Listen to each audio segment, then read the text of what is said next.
This is the Liaison podcast with Izzy Park, and today's travel show is about a place where ancient ice sculpts the landscape and mountain legends are born into existence. Chamonix. Just saying the name sends shivers down your spine, doesn't it? But here's what I want to know. What happens to time when you're standing at the foot of a glacier that's been carving valleys since before human civilization even existed? I'll tell you what happens.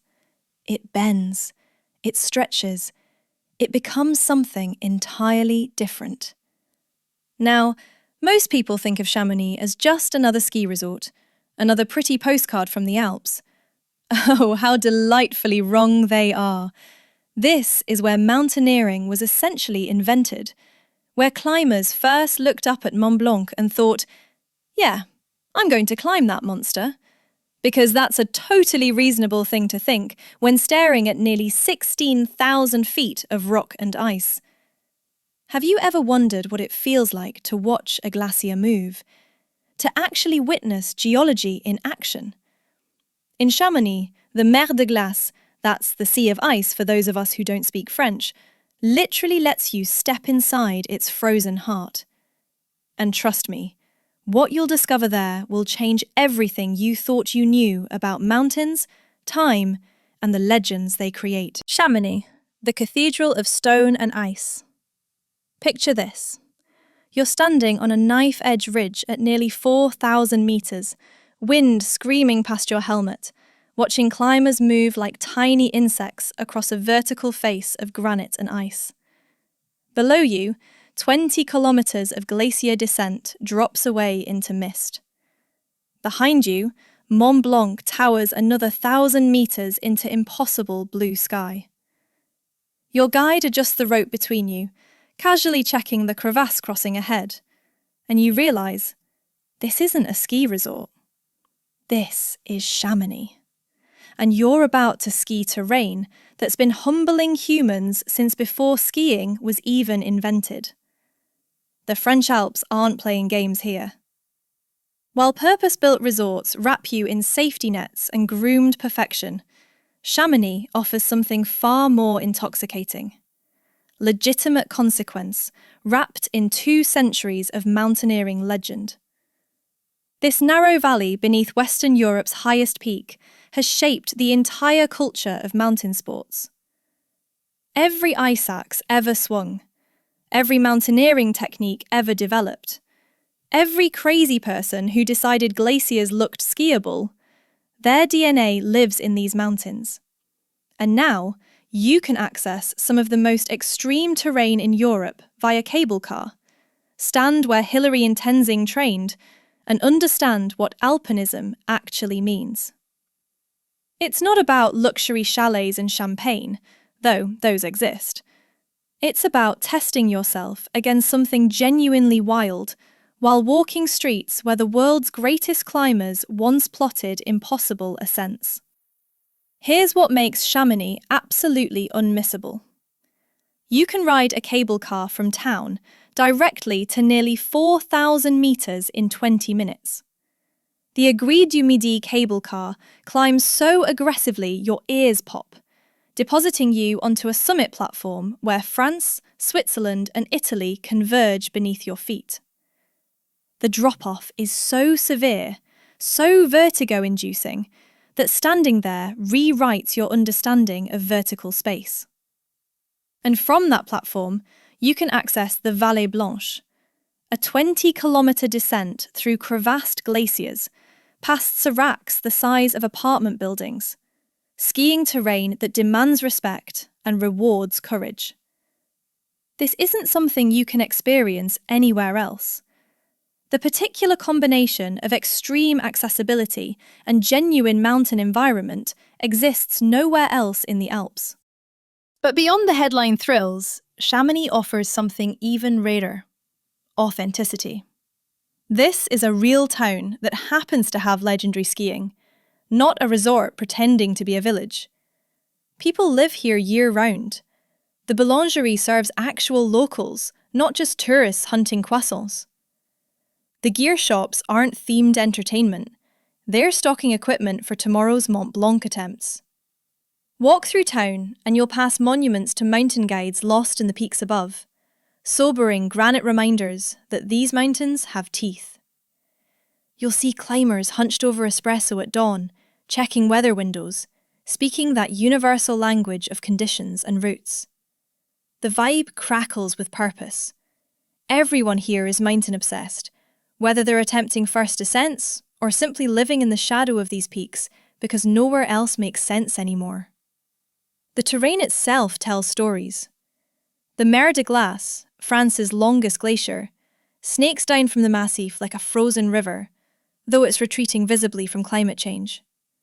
You can ride a rack railway built over a century ago to reach it, descending into ice caves carved fresh each season. The Grands Montets ski area offers some of the steepest lift-access terrain in Europe, where advanced skiers navigate couloirs and cliff bands that would close any other resort immediately. Les Houches provides tree-lined variety and surprising steeps. Le Tour, at the valley's northern end, offers high-altitude access with fewer crowds. And everywhere, absolutely everywhere, you're skiing beneath granite spires with names like poetry. Aiguille Verte, Grande Jorasse, Dent du Géant. The presence of these peaks is overwhelming, almost oppressive.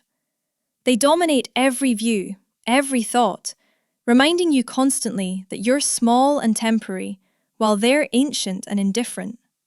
For young travellers especially, Chamonix functions as pilgrimage and testing ground. This is where you discover what you're actually capable of. The international community here consists of mountain-obsessed 20-somethings who've structured their entire lives around powder days and alpine starts. You'll meet Swedes guiding in winter, Kiwis on season-long ski trips, French locals whose families have worked these mountains for generations, British expats who came for one season and never left. The shared language is mountain conditions, yesterday's avalanche report, which couloir is in shape, whether the Vallée Blanche is running. Skill earns respect here, not money or status. Show up with ability and proper respect for the environment, and you're welcomed into a global tribe that values boldness over comfort. My name is Tom Sachs. I'm an artist in New York City. For nearly 2 decades, I have been collaborating with Nike. Nike running is for runners, Nike basketball is for basketball. Nike craft is for everyone else. The cultural layers run deep and complex. The Chamonix Valley belonged to the Kingdom of Sardinia before becoming French, maintaining distinct Savoyard identity. Original inhabitants were peasant farmers, scratching survival from this harsh valley, until wealthy Europeans discovered the Mer de Glace glacier in the middle of the 18th century. Everything changed when 2 locals, Jacques Balmat and Michel Gabriel Paccard, made the first ascent of Mont Blanc. That single climb in the late 1700s birthed modern mountaineering, transforming mountains from places of terror into destinations of glory. The guide culture emerged from this moment, local knowledge monetized, mountain expertise professionalized. Today's guides maintain fierce traditions, undergoing rigorous testing and maintaining mutual support systems. They're repositories of mountain knowledge, storytellers of near misses and epic descents, keepers of an honor code about truthful reporting and environmental respect. Walking through town reveals these layers. Belle Époque architecture from the late 19th century tourism boom stands alongside weathered chalets with carved balconies and stone foundations built to withstand avalanche force. The Alpine Museum documents mountaineering evolution through ice axes, vintage photographs, and expedition journals. You can trace how impossibly bold climbs became standard routes, how each generation pushed boundaries their predecessors couldn't imagine. But the real architecture here is granite and ice. Those spires rising from the valley floor represent millions of years of geological violence, continental collision forcing ancient rocks skyward into spires so sharp and vertical they seem to defy physics. The mountain culture here isn't performance or theme, It's deadly serious and utterly real. Each morning, everyone checks the avalanche forecast with religious intensity. The Chamonix forecast system is world-renowned, and ignoring it can be challenging. The PGHM, Mountain Rescue Service, is legendary for helicopter extractions and ice face rescues. But they also maintain a certain attitude. If you venture into terrain beyond your ability, that's on you. This creates a culture of personal responsibility rare in modern tourism. You're expected to assess your own skill, hire guides when necessary, and accept that weather might shut everything down for days. When conditions are terrible, locals shrug and wait.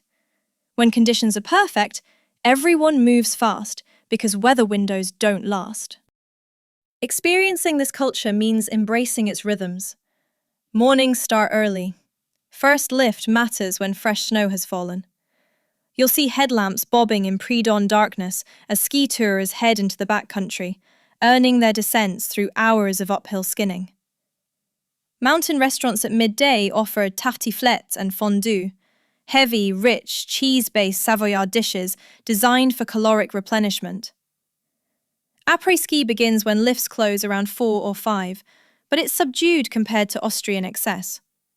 People gather at places like Micro-Brasserie de Chamonix, locals call it MBC, where craft beer flows and conversations happen in 5 languages simultaneously. Technical jackets stay on, ski boots get replaced by approach shoes, and the talk never strays far from mountains. The food scene reflects this mountain practicality with French refinement layered on top. Tartiflette appears on every menu. Potatoes, reblochon cheese, lardons and onions baked until bubbly and borderline obscene. Fondue served communally becomes social ritual rather than just dinner. Raclette involves melted cheese scraped onto potatoes and charcuterie, each bite a small act of hedonism. For dessert, tarte aux myrtilles showcases wild alpine blueberries. And génépi, an herbal liqueur made from protected alpine plants, serves as digestif tradition, though production exists in legal grey areas. The Saturday market in town centre offers local cheeses, charcuterie, and bread that makes you understand why French baking is legendary. Drinking culture centres on vin chaud, mulled wine that tastes like Christmas and warms you from inside after hours in sub-zero wind. MBC produces excellent craft beer with mountain-themed names. The nightlife isn't about debauchery, it's about camaraderie forged through shared mountain experiences. Bar du Moulin and Le Chambre Neuf get lively on weekends, with dancing that starts late and ends early by club standards. But the real nightlife here is simpler. Sitting in a chalet with new friends from 4 countries, sharing stories about near disasters and perfect powder, watching through windows as peaks catch moonlight and stars wheel overhead in crystalline air. Building a new product? Temez Labs takes you from napkin sketch to the App Store. Trusted by Fortune 500s for quality, security, and speed. Book your free strategy session at temez.ai. The secrets locals know could fill volumes. They ski other areas when Chamonix gets crowded, popping over to Courmayeur in Italy or Verbier in Switzerland. They know which runs catch morning sun and which stay in shadow until spring. They understand that the Northern Valley, Argentière and Le Tour, offers quieter, more local vibes without sacrificing terrain quality. They avoid Saturday changeover days when tourists arrive and depart en masse. They recognise which guides offer best value and which mountain restaurants serve actual food versus tourist slop. They understand the unwritten codes. If someone has their avalanche beacon out checking batteries, conditions are serious. Finding genuine experiences means venturing beyond obvious tourist circuits. The Petit Balcon Sud Trail offers valley walks with spectacular views, mostly empty even in peak season. Les Plats and Les Tines, residential areas, have cafes where locals actually drink coffee. Early morning at Aiguille du Midi, before tourist crowds arrive, transforms the experience from crowded spectacle to genuine mountain moment. Just you, a handful of other early risers, and views that redraw your conception of beautiful. But here's what you really need to understand about Chamonix. It changes you. Spending time beneath these peaks, attempting terrain that genuinely challenges you, experiencing the weight of mountaineering history and the presence of something utterly indifferent to human ambition, it recalibrates your internal scale. You learn that powder days are worth rearranging your life for. You discover capabilities you didn't know you possessed and limits you hadn't acknowledged. You understand why people dedicate entire lives to mountains, why guides keep climbing into their 60s, why seasonaires return every winter despite terrible pay and expensive rent. The mountains get into your bloodstream.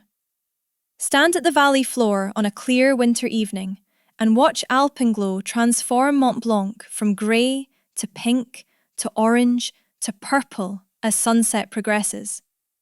The temperature drops fast when the sun disappears behind ridges. Your breath forms clouds. Somewhere above, climbers are bivouacking on faces, suspended in the dark, waiting for dawn.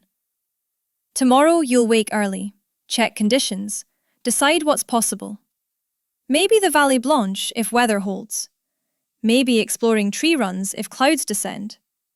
Maybe just sitting in a cafe, watching mountains emerge from morning mist, understanding that being here, in this valley, beneath these peaks, part of this culture. We hope you enjoyed the trip. You can support the Liaison podcast by rating it 5 stars and pressing the follow button. And remember, one's destination is never a place, but rather a new way of looking at things.